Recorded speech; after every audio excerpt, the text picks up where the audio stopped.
Hello दोस्तों, स्वागत है आप सभी का आपके अपने चैनल गुरुमंत्र इंस्टीट्यूट पर। आज का ये वीडियो कक्षा 12 फिजिक्स का रहेगा। फिजिक्स में हमारे आपको ये देखिएगा, नया चैप्टर हमने स्टार्ट किया था आपका गतिमान आवेश एवं चुंबकीय क्षेत्र। तो पहले थोड़ा सा हम जान लेते हैं इसके बारे में। हमने कल क्या क्या पढ़ा था। कल हमने एक अरस्टेड का प्रयोग पढ़ा था। अरस्टेड का प्रयोग, इसमें हमने क्या चीज जानी थी अरस्टेड के प्रयोग में भाई, कि ये कोई मान लीजिए चालक तार है ये, और इस चालक तार को यदि मैं बैटरी से जोड़ दूं और इस तरीके से इसमें मैं क्या करूं, बैटरी से जोड़कर इसमें धारा प्रवाहित करूं, तो जैसे ही ये धारा प्रवाहित होगी, इसमें तार में जैसे ही धारा प्रवाहित होगी, तो इसके चारों तरफ यानी कि चार के, इस तार के चारों तरफ इस तरह से क्या हो जाएगा, चुंबकीय क्षेत्र उत्पन्न हो जाएगा। ऐसे चुंबकीय क्षेत्र उत्पन्न हो जाएगा। ये देखने को किसमें मिलेगा, यहाँ पर जैसे कि कोई चुंबकीय सुई यदि मैं यहाँ पर ला कर रख दूं इस तरह से,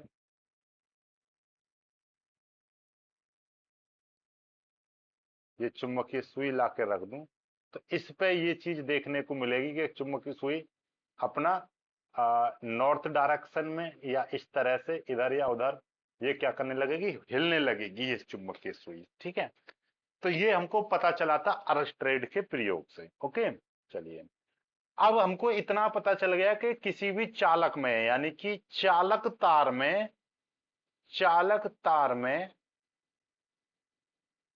धारा प्रवाहित करने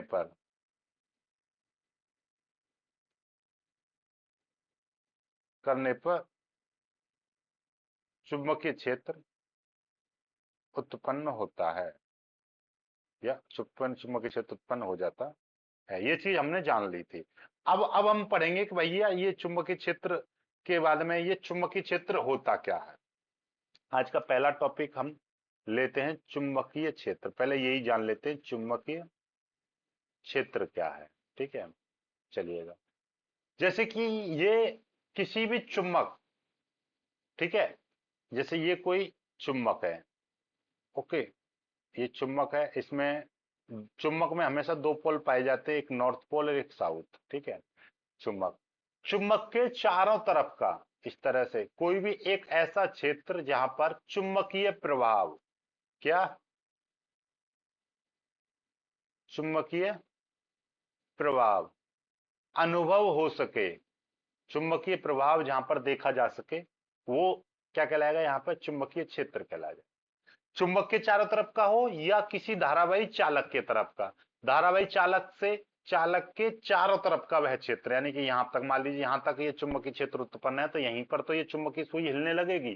तो ऐसे ही इसमें इस वाले ये चुंबक के चारों तरफ का कोई क्षेत्र है, यहाँ पर यदि मैं चुंबकीय सुई लेके आऊंगा तो वो भी, ये चुंबकीय सुई भी, ये भी हिलने लगेगी। क्यों? क्योंकि ये चुंबकीय क्षेत्र बताएगी यहाँ पर कि यहाँ पर दिशा कैसी है। तो चुंबक के यहाँ पे देखिए परिभाषा में आपको दिखा दे रहा हूँ, क्या लिखोगे आप। अ, मेरे पास में ये देखिएगा परिभाषा, ये है। क्या है परिभाषा, देखिए। किसी धारावाही चालक अथवा चुंबक के चारों ओर का वह क्षेत्र जिसमें चुंबकीय प्रभाव उत्पन्न किया जाता है, चुंबकीय क्षेत्र कहलाता है। या चुंबकीय प्रभाव अनुभव किया जाता है, चुंबकीय प्रभाव अनुभव किया जाता है या किया जा सकता है, उसको हम चुंबकीय क्षेत्र कहते हैं या चुंबकीय क्षेत्र कहलाता है। चुंबकीय क्षेत्र को हम बी वेक्टर यानी कि ये सदिश बी वेक्टर से प्रदर्शित करते हैं, अर्थात चुंबकीय क्षेत्र जो होता है ये आपका सदिश राशि होता है। ठीक है, चलिएगा यहां से आगे देखिएगा भाई। अब हमने एक चीज जान ली। अब इस चुंबकीय क्षेत्र में आपको पता चल गया, ये से मान लीजिए ये चुंबकीय क्षेत्र और इसमें कोई भी आवेश इस तरह से इसमें क्या कर रहा है, गति कर रहा है। मान लीजिए v वेग से गति कर रहा है कोई q कूलम आवेश। तो जब भी कभी भी चुंबकीय क्षेत्र के अंदर, क्या, चुंबकीय क्षेत्र यानी कि बी वेग, चुंबकीय क्षेत्र के अंदर कोई आवेश गति करता है, विवेक से गति कर रहा है, तो इस पर एक बल कार्य करेगा, यानी कि इस चुंबकीय यानी कि इस आवेश पर एक बल कार्य करेगा। उसी को हम क्या बोलते हैं, चुंबकीय बल, जिसको हम एफ बी से प्रदर्शित करते हैं। तो चुंबकीय क्षेत्र में यदि कोई आवेशित कण गति करता है तो उस पर एक बल कार्य करता है जिसको हम चुंबकीय बल कहते हैं। तो चुंबकीय बल का यदि हम मान निकालें, चुंबकीय बल, चुंबकीय बल का हम मान निकालेंगे तो लिख देंगे एफ बी बराबर क्यू और यहाँ पे v इंटू बी वेक्टर, इस तरह से ये होता है। या इसको हम एफ वेक्टर इस तरह से लिख देंगे q इंटू, आप जानते होंगे कि भैया ए वेक्टर क्रॉस बी वेक्टर बराबर क्या होता है, ए बी साइन थीटा होता है। तो ऐसे ही ये v b साइन थीटा, तो ये फॉर्मूला बन गया इस तरह से चुंबकीय बल का। ठीक है, ये Q B V sine theta. Okay, ये हो गया, यहां तक समझ में आ गया आपको? ओके, अब यहां से आगे की हम बात करते हैं। अब तो यहां से हमको पता चल गया कि जब कोई आवेश किसी चुंबकीय क्षेत्र में गति करता है तो आवेश पर एक बल आरोपित होता है जिसे हम चुंबकीय बल कहते हैं। चुंबकीय बल की जो दिशा होती है चुंबकीय क्षेत्र की दिशा तथा कण के गति करने की दिशा के लंबवत होती है। सपोज दैट, ऐसा समझिएगा कि यहां पर चुंबकीय क्षेत्र की दिशा इस तरह से है, यानी कि यहां पर चुंबकीय क्षेत्र की दिशा इस तरीके से है और इस पर और गति करने की दिशा इस तरीके की, इधर ये मूव कर रहा है। तो चुंबकीय बल की दिशा इधर, यानी कि इसके ऊपर की ओर, बाहर की ओर, ऐसा समझिए, मेरे हाथों की तरफ देखिए, ऐसे समझो। ये मान लीजिए चुंबकीय क्षेत्र की दिशा है, ये चालक के गति करने की दिशा है, तो इसके इधर, इधर यानी बाहर की ओर, ऐसे तीसरी साइड जो होगी ये आपका क्या होगी, चुंबकीय बल की दिशा होगी। तीनों एक दूसरे के क्या होती हैं, विपरीत होती हैं। ठीक है, ये मैंने फॉर्मूला आपको कराई दिया है। ठीक है, यहाँ पे लिख दिया, माना यदि क्यू कूलम आवेशित कण v वेग से किसी चुंबकीय क्षेत्र b वेक्टर में गतिशील है और यहाँ पर विद्युत की अनुपस्थिति है। यहाँ पर क्या है, विद्युत क्षेत्र यहाँ पर है नहीं। अभी यहाँ पर हमने क्या माना है, यहाँ पर विद्युत क्षेत्र माना नहीं, तो ये हो गया। तो v और v के बीच बना कोण है, यहाँ पर देखिएगा, ये जो है यहाँ पर जो हमने ये लिया है, ये थीटा जो लिया है, ये वाला जो यहाँ पर थीटा है, ये क्या है, v वेक्टर व b वेक्टर के बीच बना कोण है। ओके, ये क्या है, v वेक्टर और b वेक्टर के बीच बना कोण है। ओके, चलिए पहले इसको मैं मिटा दे रहा हूं। ओके, यहां तक कोई दिक्कत? अब यदि मैं कह रहा हूं कि चुंबकीय क्षेत्र के लंबवत गति, यानी कि ये जो चालक है, माना हम मान के चल रहे हैं, माना यदि आवेशित कण चुंबकीय क्षेत्र की दिशा के लंबवत गति करता है, तब थीटा बराबर 90 डिग्री लिया जाएगा। तो एफ बराबर कितना हो जाएगा, क्यू वी वी साइन 90 हो जाएगा और साइन 90 का मान 1, तो क्यू वी वी, तो टोटल मिला के कितना आ गया, ये आपका आ गया एफ बराबर क्यू वी वी, इतना आ गया। इस फॉर्मूले को याद रखिए। हालांकि यही लॉरेंज बल कहलाएगा, लेकिन तब जब ये लॉरेंज बल हम आगे पढ़ाएंगे। हालांकि बहुत से इसी को लॉरेंज बल बोलते हैं, लेकिन ये लॉरेंज बल तब होता है। ठीक है, लॉरेंज बल के बारे में हम आगे सिखाएंगे, कॉन्सेप्ट पूरा क्लियर कराएंगे। अभी फिलहाल यहाँ पर लॉरेंज बल को अभी हम पेंडिंग में रखते हैं। हालांकि मैंने भी यहाँ पे लिख रखा है ये लॉरेंज बल, यही इसी को हम लॉरेंज बल कहते हैं। लेकिन ये कब कह रहे हैं, यहाँ पे मैंने एक चीज डाली है, यहाँ पर एक कंडीशन यहाँ पे बहुत जोरों शोरों से लिखी है यहाँ पे, कि वैद्युत क्षेत्र की यहाँ पर क्या है, अनुपस्थिति है। तो ये वैद्युत क्षेत्र की अनुपस्थिति में लॉरेंज बल इतना होता है, लेकिन यदि नॉर्मल लॉरेंज बल निकालेंगे तो वो आप आगे निकालेंगे। यहां से यदि चुंबकीय बल यानी चुंबकीय क्षेत्र का यदि हम मान निकालें बी का, तो एफ अपॉन क्यू बी ये आ जाएगा। ओके, चुंबकीय क्षेत्र यानी बी का मात्रक निकालेंगे तो न्यूटन प्रति कूलाम। ठीक है, न्यूटन प्रति कूलाम। तो ये देखिएगा, बल का मात्रक न्यूटन और क्यूवी कूलाम मीटर प्रति सेकंड। ठीक है, न्यूटन प्रति कूलाम मीटर प्रति सेकंड या न्यूटन एम्पियर मीटर। ये देखिएगा, तीन चार मात्राएं, न्यूटन एम्पियर मीटर या आपका टेस्ला, या आपका टेस्ला। ये इसका विमीय सूत्र m t-2 a की पावर -1। ये चुंबकीय वाले देखिएगा, जैसे कि ये चुंबक है, इसमें आपका दो पोल होंगे, एक नॉर्थ पोल और एक साउथ। इस तरह से यहाँ पर क्या होता है, ये सब चुंबकीय क्षेत्र है। यहाँ पे देख पा रहे हो, ये ऐसे चुंबकीय बल रेखाएं इससे निकलती हैं। जैसे ये है, देखिएगा इसने इस तरीके से लोहे को बुरादे को आकर्षित किया, इस तरीके से चुंबकीय बल रेखाएं होती हैं। ठीक है, आगे देखिएगा, नोट करके क्या है, चुंबकीय क्षेत्र का मात्रक न्यूटन प्रति एम्पियर मीटर या टेस्ला या वेबर प्रति मीटर स्क्वायर होता है। टेस्ला को टी से प्रदर्शित करते हैं, तो बी बराबर ये फॉर्मूला हो गया। अब इस बी बराबर फॉर्मूला में एफ बराबर में 1 न्यूटन रखूं और क्यू बराबर में 1 कूलाम रखूं और वी बराबर 1 मीटर प्रति सेकंड रखूं, तो बी बराबर क्या आ जाएगा, 1 न्यूटन प्रति एम्पियर मीटर या 1 टेस्ला आ जाएगा। बात को यहाँ पे समझो, ये आ गया।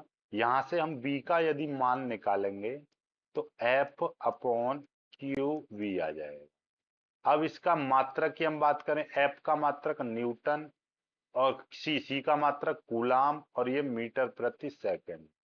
ठीक है, या एक और मात्रक है न्यूटन प्रति एम्पियर मीटर, या एक और मात्रक है इसका टेस्ला, या एक और मात्रक है वेबर प्रति मीटर स्क्वायर। ये सभी क्या है, चुंबकीय क्षेत्र। ये क्या था, चुंबकीय क्षेत्र के सभी ये क्या है, मात्रक है।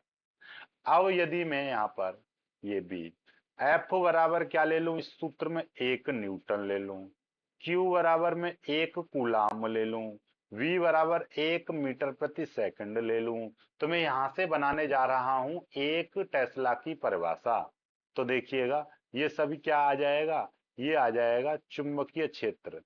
चुंबकीय क्षेत्र बी बराबर कितना आ जाएगा, 1 टेस्ला। 1 टेस्ला आ जाएगा। क्यों आ जाएगा, क्योंकि देखिएगा, यहां से आपको पता है वे इसका मात्रक न्यूटन प्रति एम्पियर मीटर या टेस्ला या वेबर प्रति मीटर स्क्वायर। मैं टेस्ला की बात कर रहा हूं, टेस्ला। यदि मैं यहाँ पर बल का मात्रक 1 रख दूं, एक, ये सारी चीजें एक एक रख दूं, तो यहाँ पर क्या आ जाएगा, 1 टेस्ला आ जाएगा, ये चीज आ जाएगी। तो इसका मतलब क्या है कि यदि यदि यहां से देखिए परिभाषा बनेगी, यदि यदि एक कूलाम आवेश, एक कूलाम आवेश एक, ठीक है, एक कूलाम आवेश एक, या एक कूलाम आवेश एक चुंबकीय क्षेत्र के लंबवत, एक चुंबकीय क्षेत्र के लंबवत 1 मीटर प्रति सेकंड से गति करे और उस पर चुंबकीय बल 1 न्यूटन कार्य करे, 1 न्यूटन कार्य करे, तो उस चुंबकीय क्षेत्र का मान 1 टेस्ला होगा। इस तरीके से मैंने परिभाषा बना दी। क्या बना दी कि एक कूलाम आवेश एक चुंबकीय क्षेत्र के लंबवत 1 मीटर प्रति सेकंड के वेग से गति करे और उस पर 1 न्यूटन का बल कार्य करे, तब उस चुंबकीय क्षेत्र का मान 1 टेस्ला होगा। इस तरीके से हमने यहाँ पर परिभाषा बना दी। ओके, तो यहाँ पे हमारी परिभाषा और एक और स्टैंडर्ड परिभाषा लिखी हुई है। यहाँ पे देखिएगा, यहाँ पे क्या लिखी है कि यदि एक कूलाम आवेश किसी चुंबकीय क्षेत्र में क्षेत्र की दिशा के लंबवत 1 मीटर प्रति सेकंड के वेग से गति करे और आवेश पर 1 न्यूटन का चुंबकीय बल यानी कि लॉरेंज बल कार्य करे, तो चुंबकीय क्षेत्र की तीव्रता 1 न्यूटन प्रति एम्पियर मीटर या 1 टेस्ला होगी। ठीक है, चलिएगा, टेस्ला चुंबकीय क्षेत्र का बड़ा मात्रक है। चुंबकीय क्षेत्र का सीजीएक्स मात्रक गॉस होता है। 1 टेस्ला बराबर 10 की पावर 4 गॉस होता है। इस चीज को याद रखिएगा, ये कॉम्पिटिटिव एग्जाम के लिए। 1 टेस्ला बराबर 1 न्यूटन प्रति एम्पियर मीटर या 1 वेबर प्रति मीटर स्क्वायर या 10 की पावर 4 गॉस होता है। बी यानी चुंबकीय क्षेत्र की विमा m t की पावर -2 a की पावर -1 या m L की पावर 0, T की पावर -2 और ये होती है। आगे पृथ्वी का चुंबकीय क्षेत्र लगभग 0.5 गॉस होता है। ऐसा माना जाता है कि कुछ तारों में प्रबल चुंबकीय क्षेत्र जैसे कि 200 से 400 टेस्ला से भी अधिक पाया जाता है। इन तारों को हम न्यूट्रॉन तारे कहते हैं। क्या कहते हैं? न्यूट्रॉन तारे कहते हैं। चुंबकीय बल को चुंबकीय बल को ही लॉरेंज बल कहते हैं। इस चीज को भी याद रखिएगा, चुंबकीय बल को ही लॉरेंज बल कहते हैं। इसकी एक खास कंडीशन है कि चुंबकीय बल कितना हो, यानी कि कोई आवेश गति कर रहा है तो वो ऐसी जगह गति कर रहा हो जहां पर पहले से वैद्युत बल यानी कि वैद्युत क्षेत्र मौजूद हो, तब उस पर चुंबकीय बल भी लगेगा और वैद्युत बल भी लगेगा। तो उन दोनों के परिणामी क्षेत्र को हम बोलते हैं लॉरेंज बल। आगे हम लॉरेंज बल का भी आपको कॉन्सेप्ट यहाँ पे सिखा देते हैं, पहले ही सिखा देते हैं, तभी आप अच्छे से समझ पाओगे चीजों को। देखिएगा,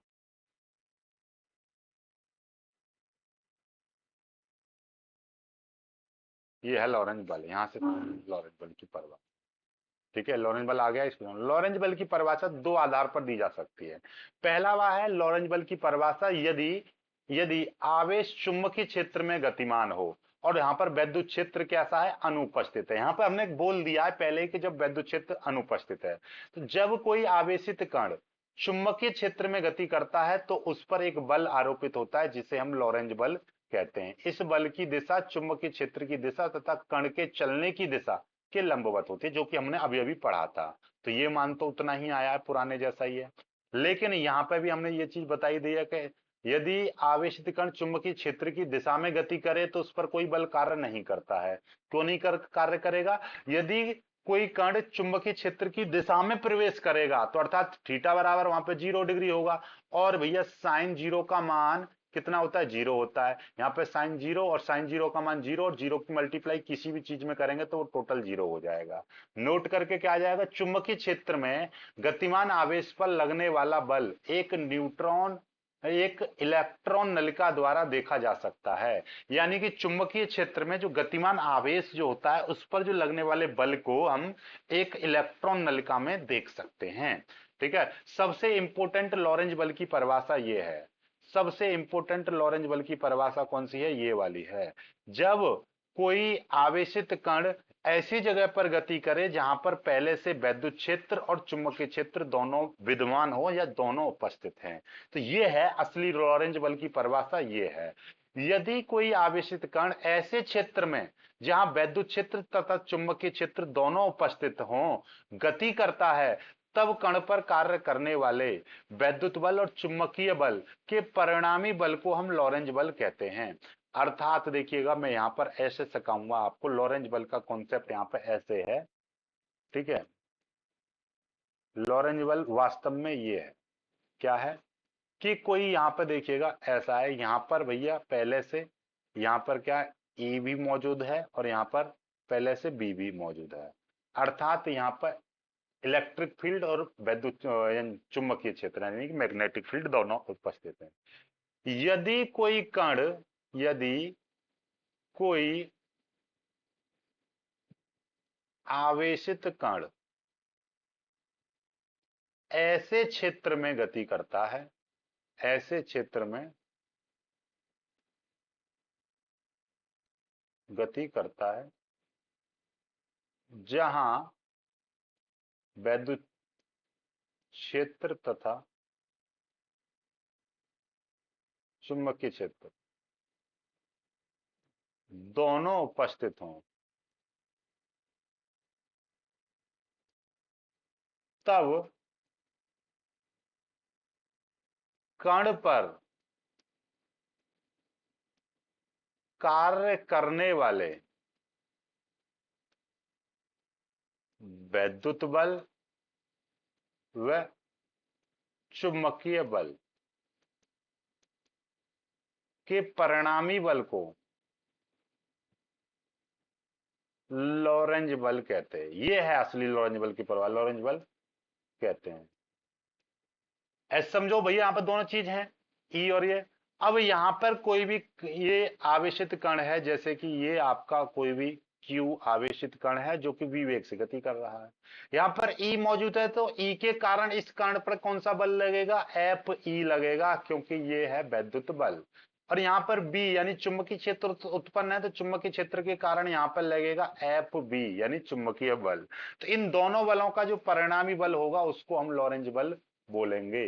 तो लॉरेंज बल क्या हो जाएगा भैया, लॉरेंज बल, लॉरेंज बल को हम एफ से प्रदर्शित करेंगे तो क्या हो जाएगा, इलेक्ट्रिक फील्ड के कारण यहां पर लगेगा इलेक्ट्रिक फोर्स प्लस और मैग्नेटिक फील्ड के कारण लगेगा मैग्नेटिक फोर्स, अर्थात यहां पर लगेगा।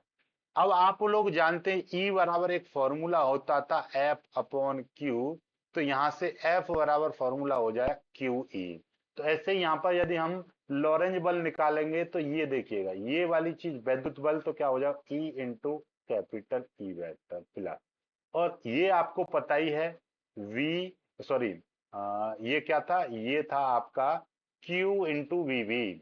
अभी अभी मैंने आपको बताया था ये कितना था, ये था आपका Q into V vector cross V vector. इस तरह से आप लिख सकते हो, Q को आप कॉमन ले सकते हो तो कॉमन ले लिया, तो आप यहाँ पर E vector plus V vector cross D vector, इस तरह से भी आप यहाँ पर लिख सकते हो, ये इस तरीके से भी आप लिख सकते हो। तो ये आपका लॉरेंज बल हो गया। एक और यहाँ पर देखिएगा आपको पता ही है, नॉर्मल आपका बिना वेक्टर फॉर्म में लिखना चाहो तो Q E plus Q V V sine theta, इस तरीके से क्यू यहाँ से कॉमन ले सकते हो तो क्यू यहाँ से कॉमन ले लिया, E plus V V sine theta, इस तरीके से भी आप लिख सकते हो। ठीक है, तो ये ही आपका लॉरेंज बल है। यहाँ पे देखिएगा ये वास्तव में ये वाला लॉरेंज बल यहाँ से लिखा है, लॉरेंज बल बराबर क्या है, Q E vector plus Q V vector into ये, तो ये है लॉरेंज बल का असली कॉन्सेप्ट। ठीक है, हालांकि यहाँ पर आपको यदि आप इसको लॉरेंज बल बोल रहे हो क्यू वी साइन थीटा, इसको लॉरेंज बल कह रहे हो, ये लॉरेंज बल है, तो यहाँ पर आपको देना पड़ेगा कि यहाँ पर वैद्युत क्षेत्र क्या है, वैद्युत क्षेत्र यहाँ पर अनुपस्थित है।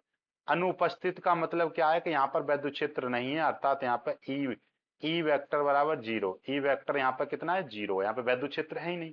जब वैद्युत क्षेत्र नहीं है तो बात तो वही आ जाएगी भैया, इसमें यदि मैं कहूंगा, यहाँ से देखिएगा ये मैंने यहाँ पर सिखाया है आपको, यदि मैं यहाँ पर कह दूंगा आपको ये वाली चीज में कि यहाँ पर वैद्युत क्षेत्र नहीं है, तो यहाँ पे आपको दिखाई देगा भैया जब यहाँ पर वैद्युत क्षेत्र नहीं है तो यहाँ पर हम ई बराबर क्या ले लेंगे, ई बराबर यहाँ पर जीरो ले लेंगे, ई वेक्टर बराबर जीरो, और जब इसमें जीरो की मल्टीप्लाई करेंगे तो टोटल जीरो हो जाएगा, तो यहाँ पे से यही चीज यहाँ पे बचेगी ये वाली, और इसी को हम बोलेंगे क्या, इसी को बोलेंगे फिर हम लॉरेंज बल, यही लॉरेंज बल हो जाएगा। बात समझ में आएगी, चलिएगा यहाँ तक कर लीजिएगा, आज की वीडियो आपको अच्छे से समझ में आ गई होगी। कल हम आपको नई चीज चलाएंगे आपका, ठीक है, कल हम नई चीज क्या क्या चीज कराने वाले हैं आपको,